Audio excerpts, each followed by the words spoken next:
And again, hi everyone. It's our first day of free live classes of iOS developer. Welcome for first day. Today we will talk about who is iOS developer, what skills are needed to become iOS developer, with what tools they work, and also you can ask questions. And tomorrow we will have at 6 p.m. Pacific time more practical lesson. We will see Swift UI. We will make live coding. So hope you will enjoy our both classes. And I will tell you a little bit about our school. It's BlackScreen.ai, and we have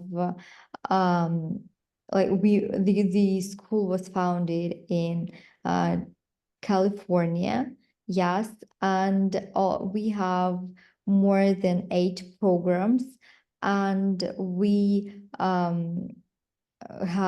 considering the requirements and processes of IT corporation and startups, which that's mean that all our courses programs are like with modern tools, and we give your skills that are needed nowadays in the market. So you graduate with everything that you need to get your first job offer.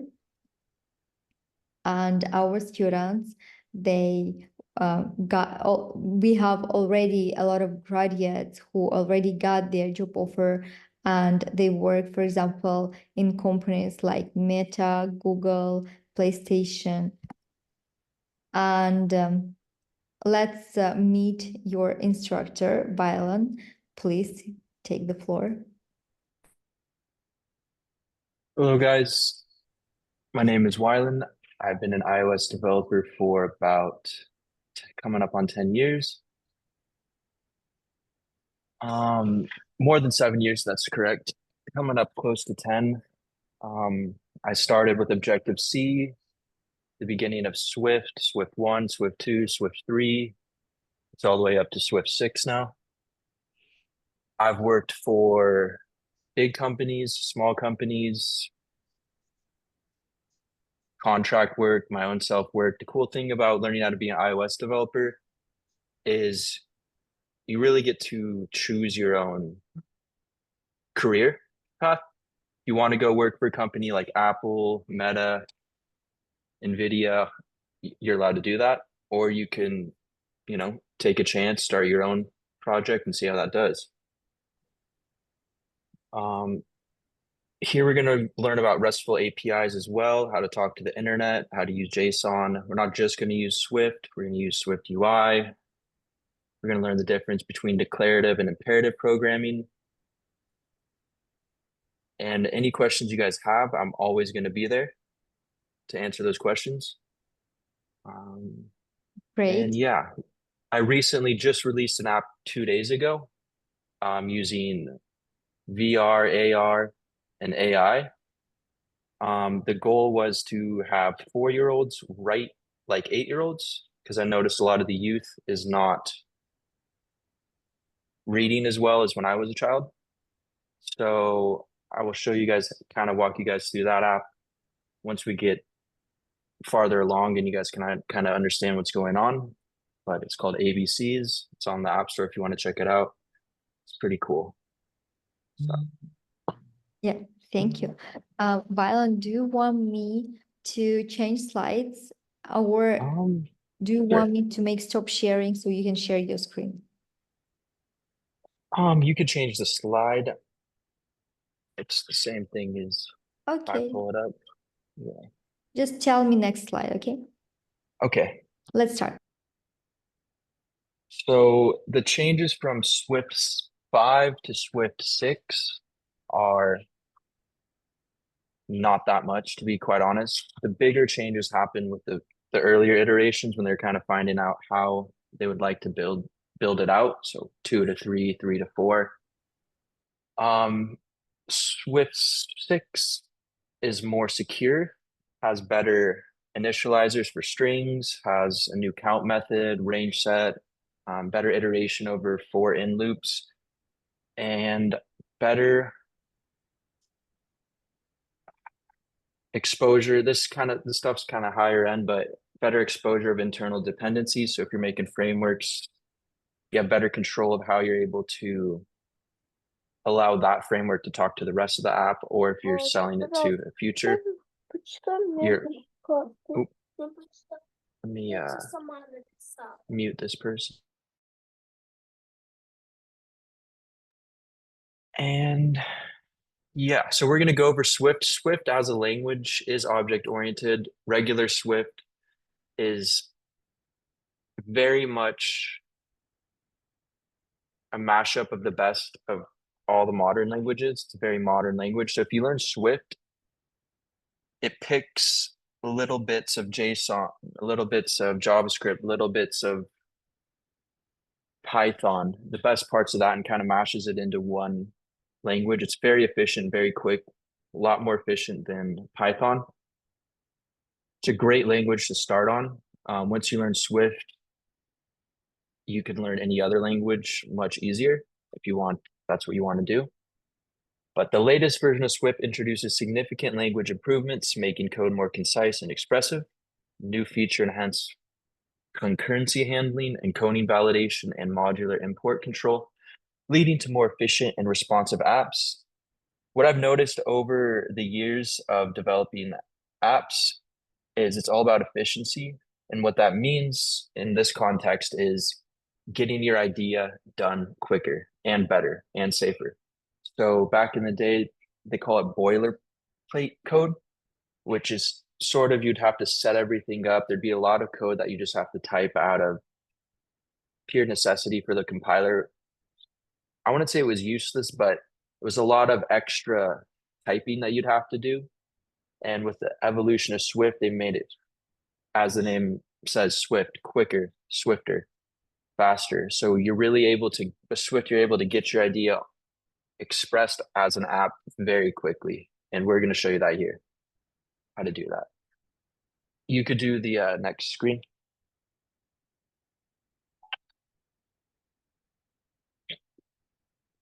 So with Swift UI, this is Apple's take on a declarative framework, which means, so with the main difference between Swift and Swift UI is something called imperative versus declarative. And we'll get into more detail with that probably in the first lesson. But what it means is with declarative UI, this is like React, this is like Flutter. You're kind of describing how you would like the app to appear. So you're describing, hey, I would like it to appear this big, this nice blue color, a bird right here, words right here, this image right here, this much, this kind of roundness to the edges. And the compiler makes that for you. Whereas with regular Swift, you're explicitly telling the app what you want it to do. So instead of describing how it would look, you're telling it exactly what to do. So you're saying, I would like it to be exactly this big, exactly this type of font, exactly I want the image to end right here. It's a little more descriptive. And the reason they make Swift UI is for quickness, is to be much faster. So with Swift UI, you can make more generic apps very, very fast. Once you want to make a more custom and unique app, you're going to have to do regular Swift to do something more unique and custom. And so we'll read this right here. Swift UI, Apple's declarative UI framework, has become more robust and feature complete. It is the preferred way to build user interfaces thanks to its improved performance and enhanced capabilities.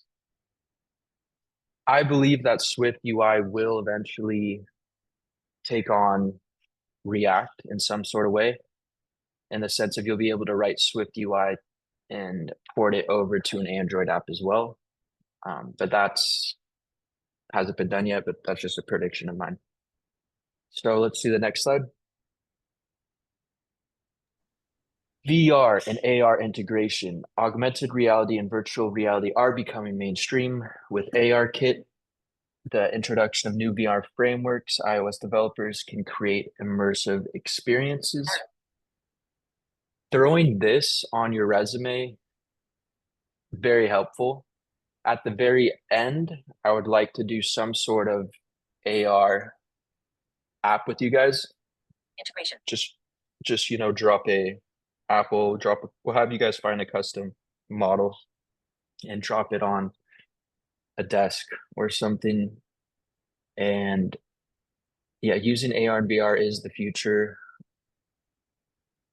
And ARKit has been around since about 2018. It's evolved in the last 6 years. It's made it a lot swifter, a lot easier.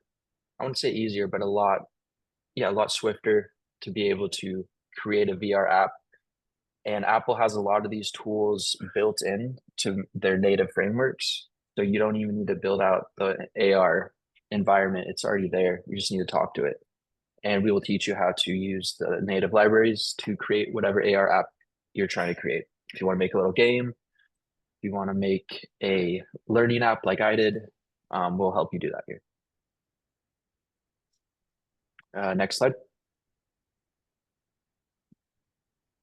So when it comes to AI and machine learning, Core ML and Create ML have advanced, making it easier for developers to integrate powerful machine learning models into their apps.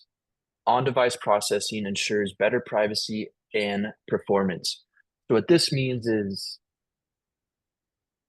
you could create your own machine learning models. I know that sounds very far out, hard to do, but really what this means is you can feed, let's say you want to make a machine learning algorithm that is trained to see a cup of coffee. So you can feed your machine learning algorithm 1,000 pictures of a cup of coffee from different angles and different areas, and you could create the coffee recognizer algorithm. And Core ML does a lot of the heavy lifting and the back end stuff. So really you're just finding the right pictures, you're telling it what to look for in the said picture. It's much more straightforward than you would think when it comes to talking to Core ML and Create ML. Let's do the next slide. Cross-platform development. So when you do learn Swift, we're going to be teaching how to do it for iPhone specifically. But once you learn it for the iPhone, it is the same code, different frameworks, but the same exact code to talk to stuff like your Mac or your Watch OS or TV OS. Another one is Vision OS if you do have the Vision set. I don't have that. I would like to buy that. It's quite expensive. But if you do have Vision OS, Swift is how you talk to those apps. So Swift's interoperability with other platforms like macOS, watchOS, and tvOS has improved. This allows for more seamless cross-platform app development. It is seamless. I wouldn't even say more seamless. It is seamless. If you want to make a macOS app, it is honestly easier than making an iPhone app because with iPhone, you have certain permissions that you're supposed to do. Next slide. So Xcode 15 is the latest version of Xcode, offering enhanced tools for debugging, testing, performance monitoring, integration with GitHub, Copilot, and other CI/CD tools is more seamless. It is very seamless. To talk to GitHub is, most people use Git. We'll get into that, but this is basically integrating your Xcode with version control, testing. When you're making an app for yourself, it's a lot easier to do the testing because you have control over the entire environment and you can send it out. But when you're working with a big old team, most of the time you'll have the finished app and then you'll create a branch and work on some feature until it is done. And bigger companies like testing, QA, debugging, and make sure it works. Let's say you're working for Instagram, they want to make sure the feature works before they push it. or that could affect their stock price. So with Xcode 15, they offer integration with GitHub, Git, other version control methods, and we will get into that stuff as the course continues. You could do the next slide. Swift Playground is no longer a tool for learning, but is involved into a powerful environment for prototyping and even building full-fledged apps. Playground is awesome if you would like to test a function before placing it into your app. It's a great place to make sure something works, especially if you're working with numbers or you want to make sure something's returning a proper file. But also Swift Playgrounds, we're going to use that in the very beginning. It's a very expressive tool to learn the basics of how data types are moved, transferred, evolved, filtered.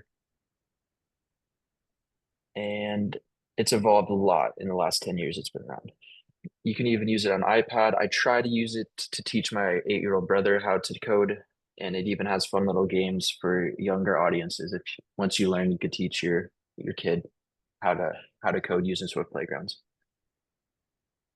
So we could do the next slide. So App Store dynamics. The App Store continues to be a competitive marketplace. Apple's regulations and review process have become stricter, emphasizing privacy and app security. So in the 10 years I've released apps to the App Store, it has gotten a lot more strict. They have very specific guides on, they might deny it for how one of your preview images is. If you have a bug somewhere, they really thoroughly check it and go through your app. One thing I've noticed though that is a plus is it used to take about 3 to 5 days for your app to get approved in the App Store. Nowadays, they can review it much faster within a day to 2 days tops. So that is good. They're stricter, but they are also faster. And the cool thing about the app stores, let's say you register a domain, you want to call your app. I'll just use mine as an example. I called my app ABCs because it teaches kids how to learn how to write. And so if someone else wants to release an app called ABCs, I have already claimed that domain in that app location. So the app store is very strict on not allowing users to copy an app or take someone's name. I've even released an update to an app and they said, you are copying someone else's app. Do not release this app. And it was my old app. They said I was copying my old app. And so I had to talk to them and get it figured out. But they're very personable and very strict. And monetization, subscription models and in-app purchases remain dominant. There's a growing trend toward offering value-added services within apps. Monetization is everything. I don't know how many of you guys have subscriptions, but subscription models are the main way apps make money now, whether that's Spotify, whether that's like a Tinder, whether it's LinkedIn Plus. Most places use subscription models, and if you're making a game, a lot of them do little loot boxes or upgrades or tokens inside of the game. Apple's also pretty strict about how you release monetization into an app. They always have strict criteria on whether someone deletes and reinstalls the app. You have to make a way for them to restore old purchases. There's a lot of little nitty-gritty stuff that they require for your app to make monetization. But all this stuff combined, the App Store dynamics with monetization, does make the App Store in the United States, at least, the most dominant app store to release your app in. Most of the best apps or the most profitable apps started with just iOS, and then they integrated Android after that. There was a success within the App Store. It's like Instagram. I don't know if you guys remember Instagram coming out or Snapchat. It was only for iPhone in the very beginning, and then they slowly allowed Androids on there. But we could do the next slide.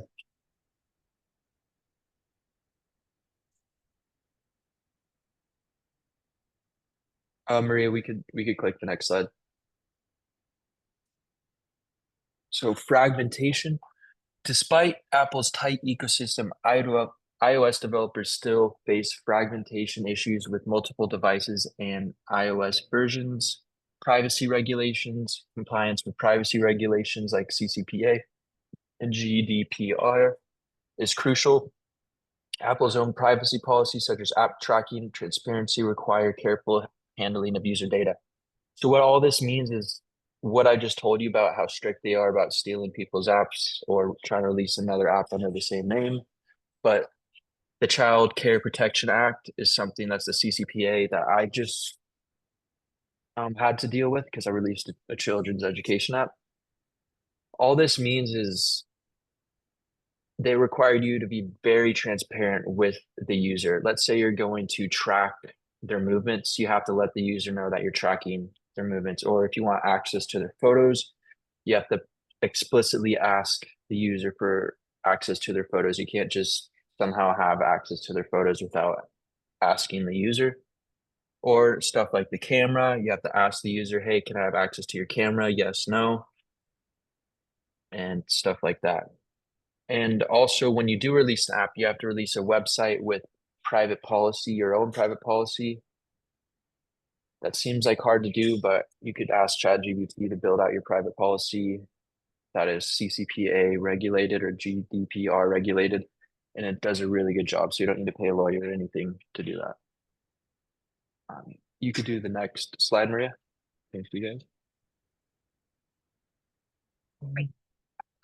So there's a wealth of resources available from online courses to active communities on platforms like Stack Overflow and GitHub. Stack Overflow pre-ChatGPT was the GOAT of how to solve problems. The main thing you learn when you become a programmer is how to solve the next problem. So let's say you're trying to implement a camera feature and you're having a problem with it. Your job is to get it done. And so how do you do that? You look at all the available resources to get it done. You might not know how to do it just off the top of your head, but you'll know how to look through the documentation, the Apple documentation, Stack Overflow, GitHub, Google, ChatGPT to solve the problem that you're trying to solve, whether that's creating a new array, sorting through a list of files and finding the right files, filtering out wrong characters and returning right characters.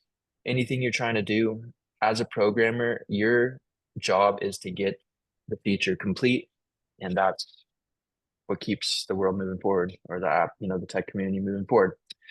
There's a lot of networking. You can go to the WWDC, Apple Worldwide Developers Conference, to provide opportunities for learning, networking, and staying up to date with the latest trends. Networking is becoming more important, especially to land a long-time career in this industry. So going to those things might cost you $200-300, but out of it, if you're a semi-social person, you'll be able to talk, meet recruiters, meet different people there, and build a nice little community of like-minded developers. I've kept in contact with I went through a dev course just like this, a boot camp for learning how to program back in 2016. I'd already been programming for a little bit, but in 2016 is when I went through. I still talk to that group chat every day or every other day. We're always sending memes, talking to each other, asking how we're doing, offering each other support on how to get another job, finding new contracts. So networking will help you stay grounded and it could help you find a new job. So networking, especially with programming, is very important. You could do the next slide, Maria. Networking. Maria, we could do the next slide. Future outlook, continued growth in wearables and IoT. Wearables And IoT devices is becoming more sophisticated, offering new opportunities for app developers. Sustainability, focus on sustainability. There's a growing emphasis on creating energy efficient apps that consume less power and are optimized for better battery life. So we'll start with the wearables. That's stuff like Watch OS, Vision OS, the glasses. They're coming out right now. I know Facebook's making glasses with Ray-Ban. So a lot of that will have to do with AR, tracking body signs like your heart rate, blood pressure, all that type of stuff, health devices, and sustainability. So some apps, they are not, what this means by energy efficient is they will have a lot of background functions running in the background, checking stuff, and it's actually consumes a lot of power on the app. So learning how to control which background functions are going on and how to make your app more energy efficient is crucial. They're really cracking down on this. I don't know if you guys noticed, but some apps when you open it up, like a game or a camera apps, not all the camera apps, but certain camera apps, they drain your battery very quick. So what we like people to focus on is making apps that are more efficient, less power consuming, and they will in turn optimize a better battery life. And all that comes down to is just proper code compliance, learning the basics, learning how data structures are organized and how to organize them efficiently. And we will get into all that industry standards for code programming. We could do the next slide, Maria.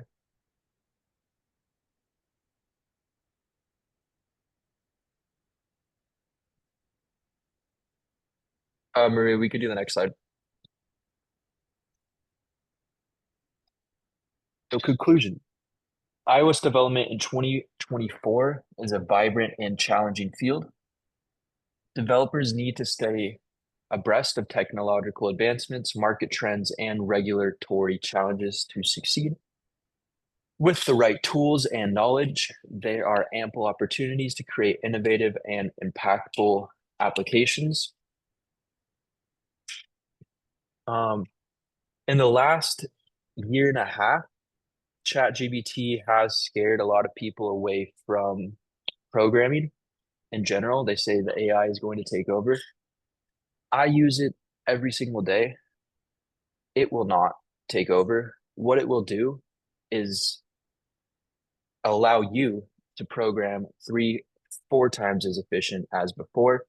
So what's going to really happen is there's going to be a smaller number of developers that are much, much more efficient than they were in the past because they are knowing how to use all these ChatGPT tools, all these AI tools to get the job done faster and cleaner and better. It's always changing. This industry is always changing. I know in 2023, they changed the tax code on how programmers are taxed. So from 1960 something to about 2023, all software development was considered research and development. So that was a tax write-off to all these big companies. That suddenly was changed in 2023. And that was partially the main reason why a lot of the developer jobs have fallen. But right now we are seeing a rebound. They are starting to rehire all these programmers that were fired in 2023. And hopefully the tax code changes. If not, doesn't matter. All you need to do is program the best you can and you will find a job. You just have to keep doing it, get better and better, and use all the available tools. Don't be afraid of AI. Use it. AI can't take your job if your job is to use AI to complete the task ahead. And so do you guys have any questions?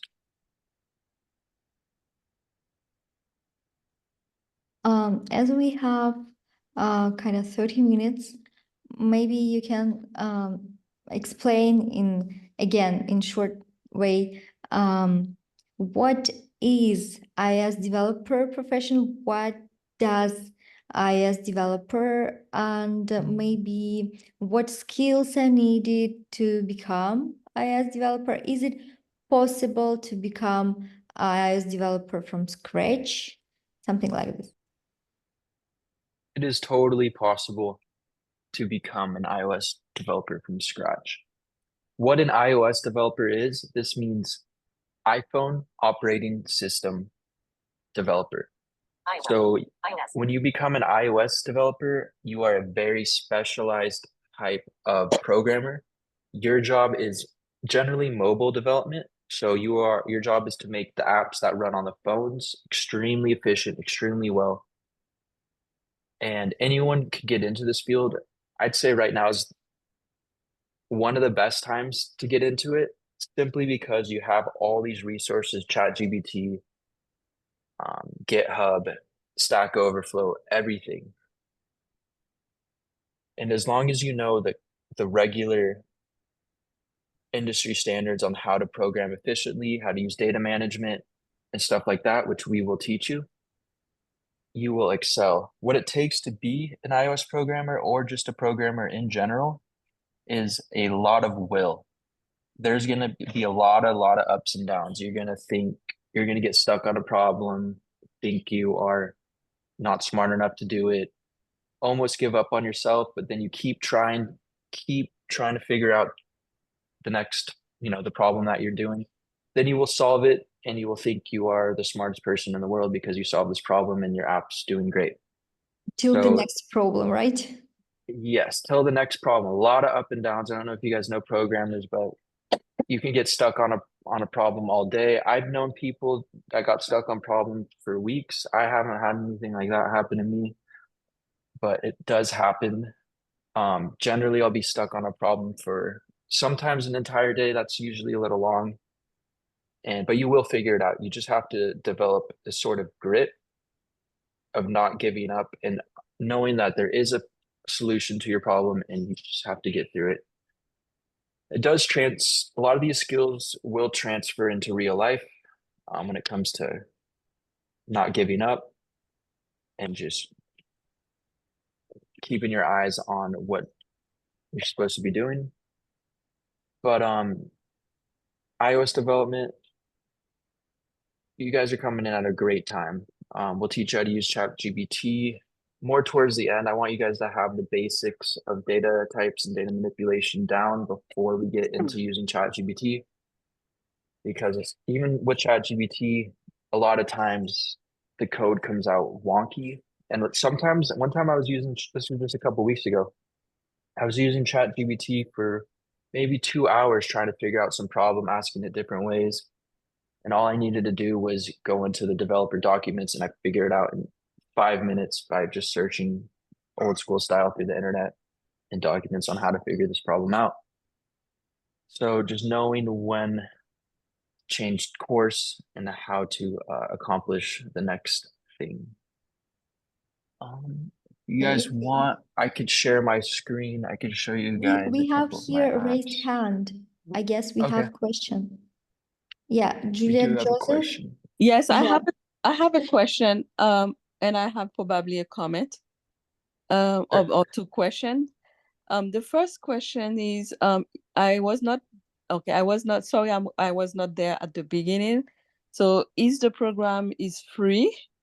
The second question is, I attending many courses or many professional courses like data analytic or project management, and people organizing those courses always tell us that they are going to support us in finding jobs and etc.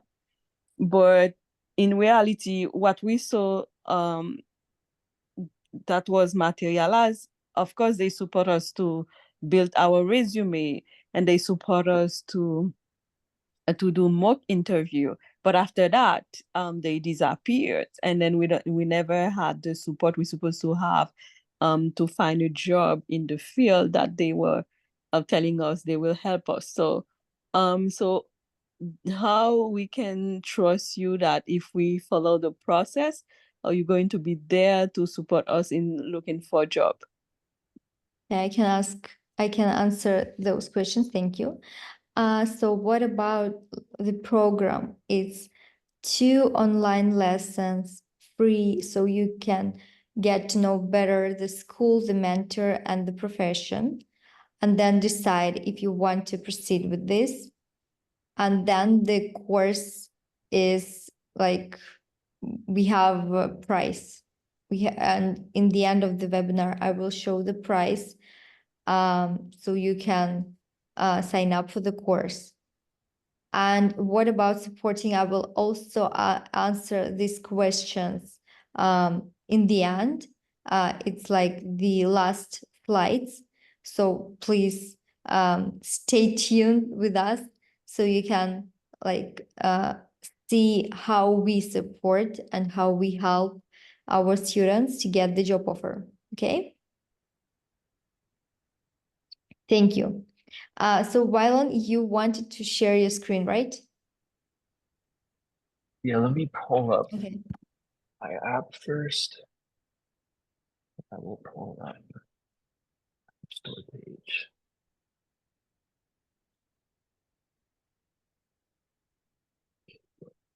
All right. So we can share now.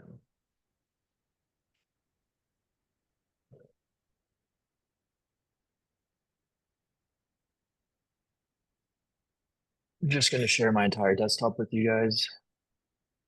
So, boom. Let's move this over here. All right, so here is my most recent app on the App Store. Right here, ABCs, Bring Writing to Life. It is an AR app. And so essentially you write a word, duck, cat, we do planets, foods. And when the word is spelled correctly using correct penmanship, the word comes to life right on the paper. So this is an app that is using the VR AR kit. And it's also using a little bit of AI.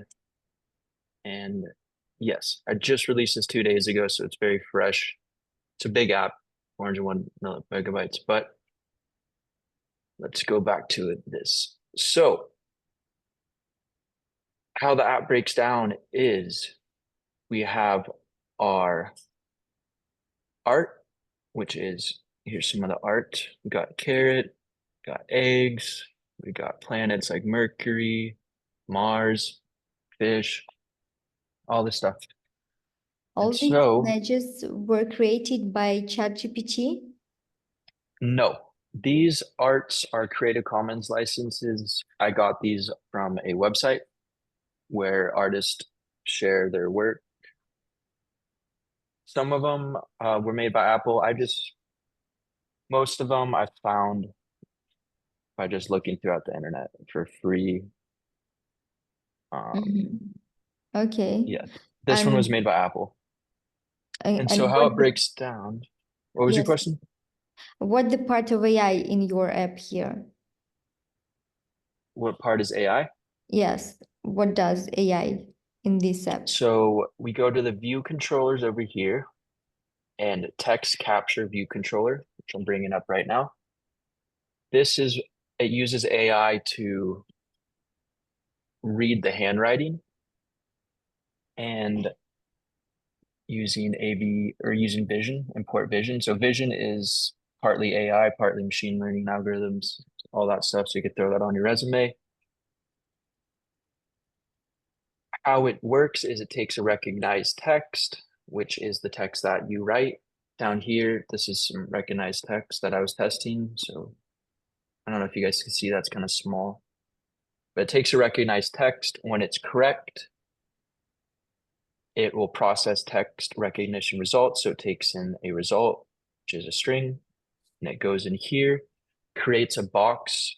So it finds where it is on the screen. This is some pretty advanced stuff, but it finds the results on the screen. It makes a bounding box, CG point around that, creates a distance. I wanted it to find the closest from the center of the view because I don't know if you guys noticed, but inside the app, I have a little magnifying glass. And so the result that's closest to the center is the one that pops up. So duck, And once you tap on it, it processes it, captures it. And here's the actual function to create the box around it. There's a lot of stuff going on, but it's really broken down into small parts. You're just telling the computer what to do next. Once you transition, prepare for the next view to come up, which would be the actual AR scene. Yeah, right there, the AR scene. And so what this is using the AR kit we were talking about, creates a scene view, which is essentially the entire scene inside of the camera, which is everything that the camera can see. File converter, it takes the word and returns a file corresponding with the AR model. Create scene file right here. AR assets, word capitalization right here. Launch button. So there's a little launch button. Let's see if I can pull it up over here on this side. So here's a visual representation of what's going on inside the app. So right here we have the magnifying glass. Over here we have the launch button, which I put a little paper airplane to launch, fly it out. And so right here is the scene view, which is corresponding to everything that the camera sees. When this thing launches, it will actually look for a plane, which is a flat surface. So it would be a table, a floor, a wall, and it will attach the scene, the 3D model, to the plane. And I have a couple other things going on. Once you hit launch, it plays a little whoosh sound, and then it starts the scene, which is the file, which is either the apple, the whatever they write, the dog, everything like that. And so learning how to break everything down into small components. A computer is basically what we're going to be learning. So we're going to learn how to make, starting with the most basic data types. This is string. This can also be written string equals. So Swift has made it so when I was talking about boilerplate code, that's what I just added. A lot of time the boilerplate code now is just to help for readability so people can tell what's going on. So what a string is, it's a word, it's characters, it could be anything, it could be that, it could be numbers, it's just characters. So a string is a string of characters. So we'll go more down into the actual smaller stuff. So over here, this is a file corresponding with what makes a correct word. So if someone writes apple, banana, bear, bird, it'll check back with this file. I have a couple of them commented out just because there was too many for a release, but I want to add these later. Check if the word is correct. So this is a function. It'll take in a written word string and it will return a bool. So when I talk about basic data types, this is what I'm talking about. Boolean. A bool is a yes or no answer. A string is the string of characters. There's other stuff like int, which is an integer, which is just numbers with no characters involved. This allows the computer, the compiler, to perform math with that data type function. Delete that. So guard, what guard means is let's guard against this existing. So when I put a optional there, this means it can be a string or it can be a nil value. So when we guard, this just means that let's make sure there's actually string here and not a nil. What a nil is means something that doesn't exist. So what I did here, this is done for safeguarding. So what makes Swift extra safe is its ability to process nils, which is nothing. So sometimes your code will return nothing, and that, let's say the camera over here views nothing and sends back nothing, that can actually sometimes break your app. So what I did here is guard against that. And for in loops, we'll learn about this instead of playgrounds. So what this means is for W, which means for the word. I could even write out word here for word incorrect words. Let's just make sure, I'm gonna go back to how I had it, but let's just make sure that the word that we pass in lowercase, because in case the kids write uppercase or lowercase, I want it all to be lowercase just as for processing reasons. If the word that I import here is contained within here, within this correct words list, we'll return true. And if it doesn't contain it, we will return false. And this is for version 2, so we need to talk about that. Game controller, this has to do with saving. So we're going to learn about how different types of ways to save data. We can use iCloud, we can use user defaults, we can use keychain, and all these are just different ways to save data. Most apps, they will use APIs, which means that we will talk to the internet, a RESTful API, and they'll have JSON data, which we will learn about. But if you really look at all of these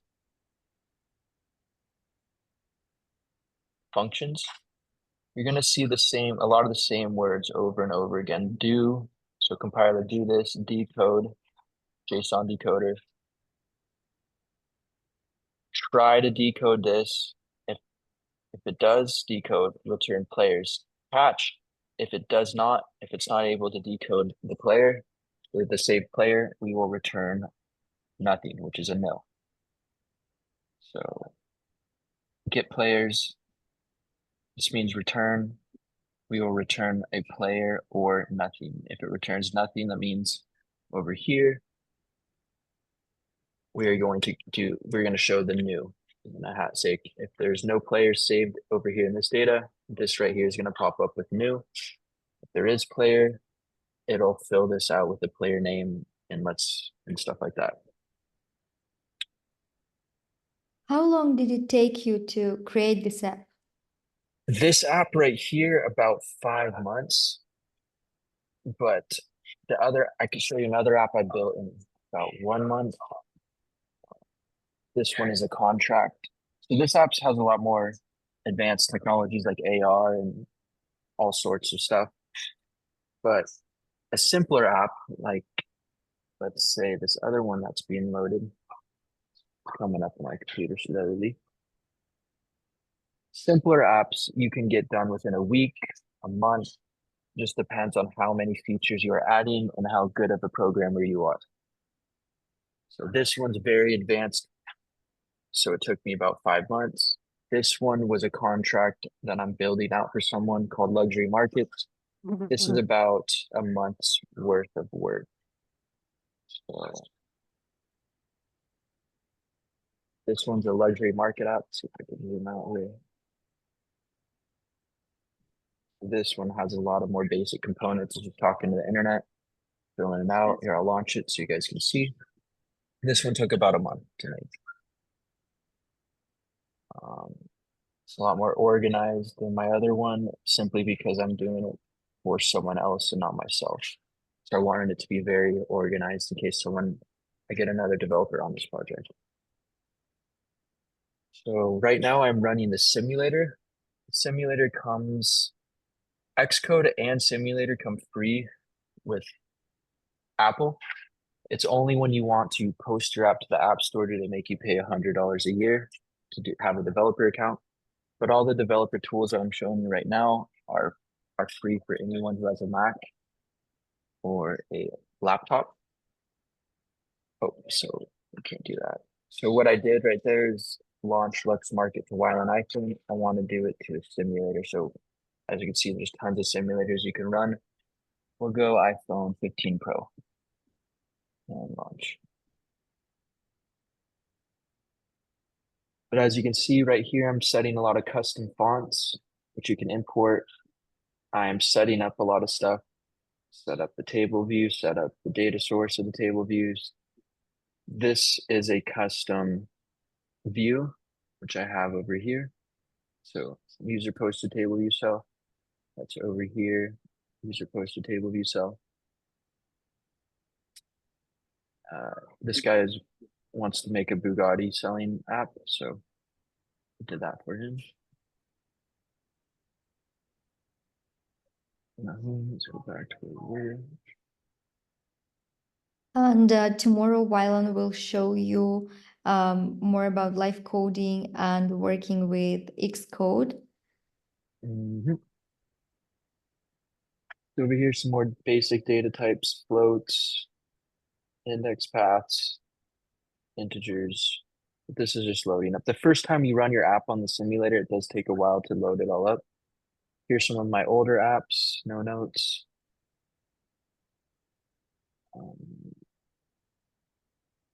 It's loading up. What it's showing right here is the launch screen, which is the loading screen, which we have a dark mode and a light mode for it. So here's the light mode. And right now in the simulator, the light mode is loading up. So I know it's kind of all over the place when I'm showing you just little bits and pieces. This is an array. So right here, this is in this little function, I'm breaking up JSON. I'm getting information from the internet and breaking it up. Still loading, it's crazy. But yeah. So we have string optional, which is the store name, display name, state, login name, country, banner image. And so when you break apart one of these view controllers, a view controller is just this view. You're breaking up the view controller into very small little bits. So like right here, we have a string, which is LUX shown. Right here, we have where the cells are gonna show up. Right here, we have the background view. Over here, we have the login page, this button, add an image, add another image, add text right here, add an image, add text, add a background. And you just you tell the compiler exactly how you'd like this view controller to be set up. This is a visual representation sort just to make it easier for yourself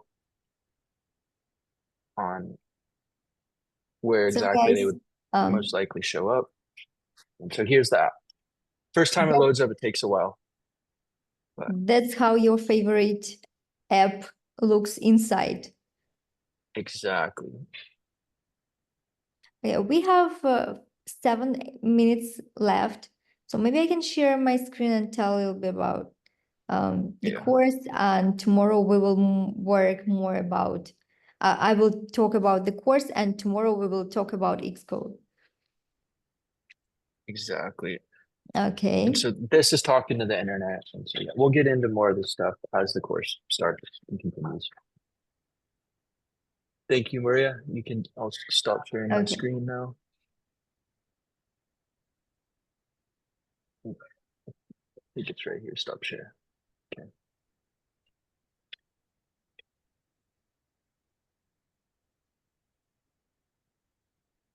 So here we can see salary in United States for iOS developer position.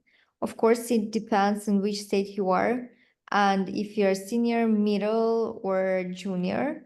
I just wanted to mention that after the course, our course, our students take internship. They make internship in American project, and then they can write down this project in their CV.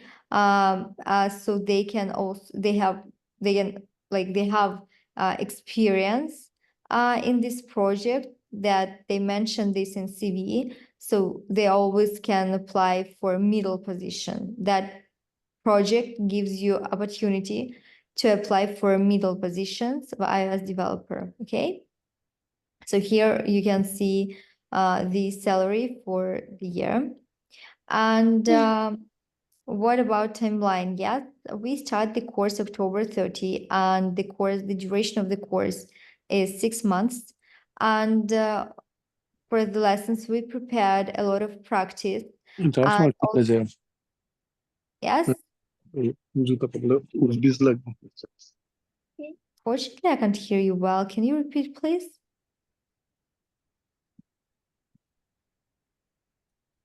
Okay, or you can ask your questions in the chat, so I can read it. Okay, thank you. So the duration of the course is, as I mentioned, 6 months, and lessons will be 4 times per week, and all the lessons will be live, like we talked now in Zoom. So in each lesson, you can unmute yourself and ask questions. And as I said, after the course, you will participate in our project. It's real American project. So you can work there, yes, and then mention this experience in your CV and talk about it on your interview to impress the HR. Okay. And after the internship, you have career coaching. What does it mean? It means that our HR works with you and helps you to prepare for the interview with your CV, with your LinkedIn profile. But we stay with you till you get the job offer. And even after this, you have unlimited access to our course, to our platform, to our HR lessons, to our Slack chat. We never remove you from our program. So you can, like, after you get the job offer, and I don't know, maybe you have a difficult situation in your project, in your job, you can like ask your question in our Slack, or you can join our online lesson, and in the end of the lesson, you can ask also some questions. So it's okay. Once you become a part of like our Black Screen team, you stay with us till you need us, okay? Also, you can retake the course for free online with new group, okay? So here you see the schedule. You can make print screen, but you see that all the lessons are at 6 p.m. Pacific time, which is plus 3 hours Eastern time. So it will be 9 p.m. Eastern time. And the duration of the lessons is 1.5 hours. If you have, And we're gonna have to change the Wednesday to Tuesday. So it's gonna yes, be Monday, Tuesday, Thursday, Friday. okay, yes. What's the website for the course? It's BlackScreen AI. Just put it in Google BlackScreen AI, and it's our school. Love the plan and continuation training access is amazing. Yes. It's unlimited access. Because we try really to help students, and that's our goal. Here you see the program.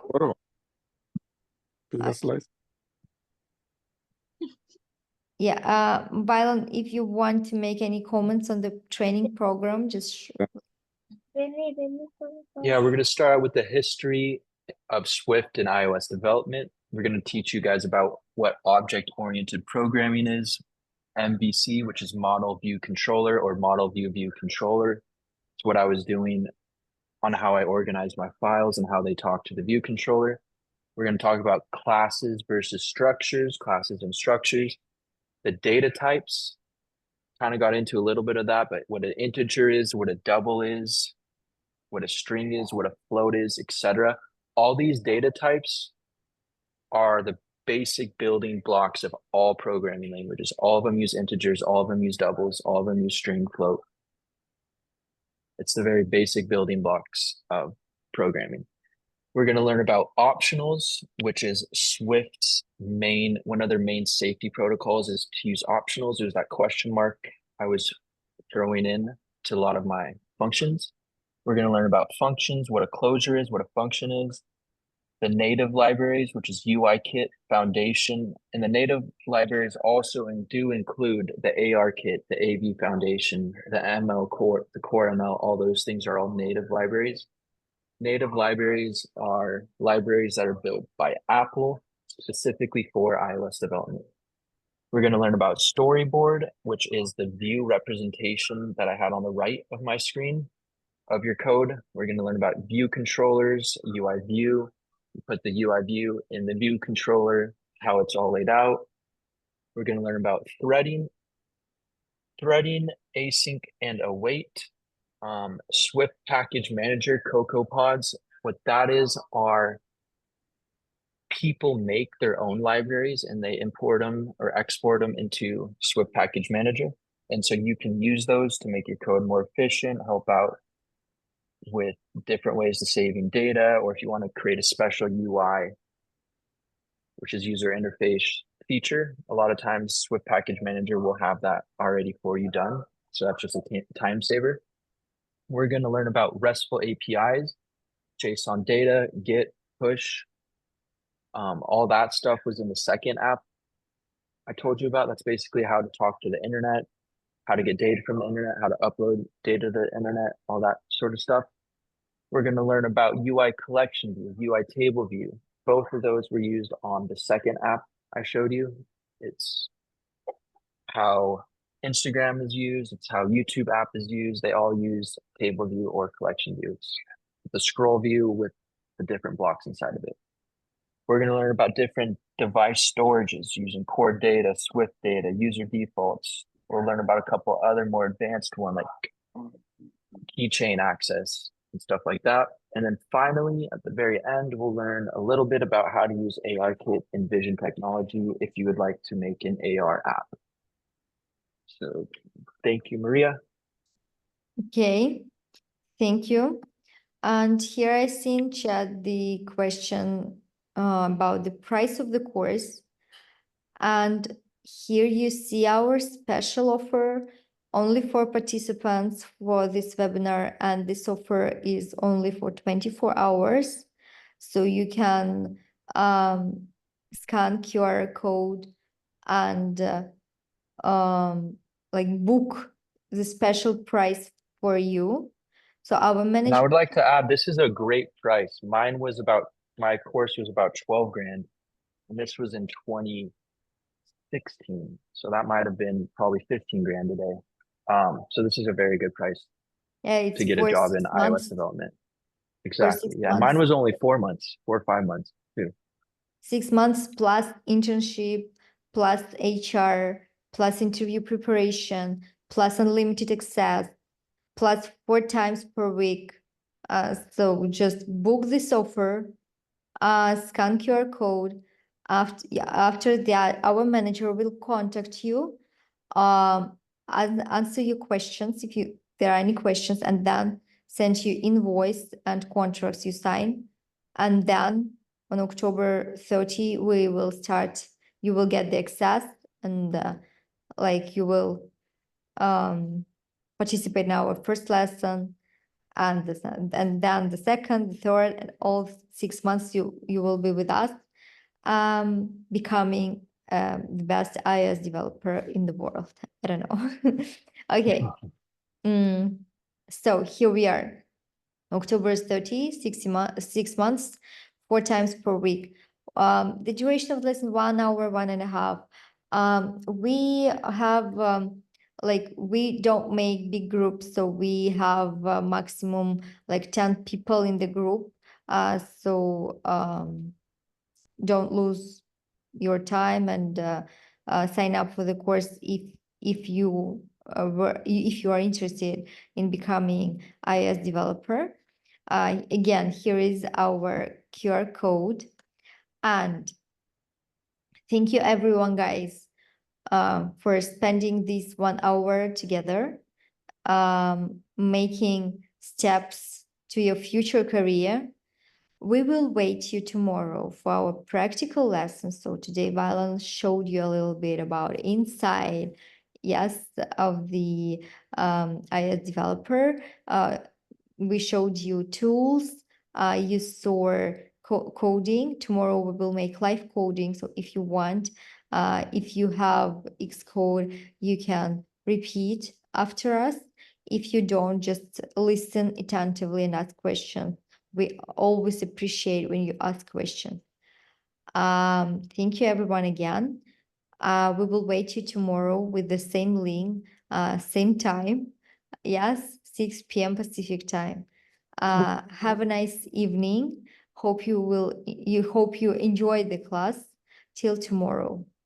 Thank you, Violet, for this interesting and amazing lecture. Till tomorrow. Take care, guys. I'll see you guys tomorrow. Bring your computers. Yeah. Bye-bye.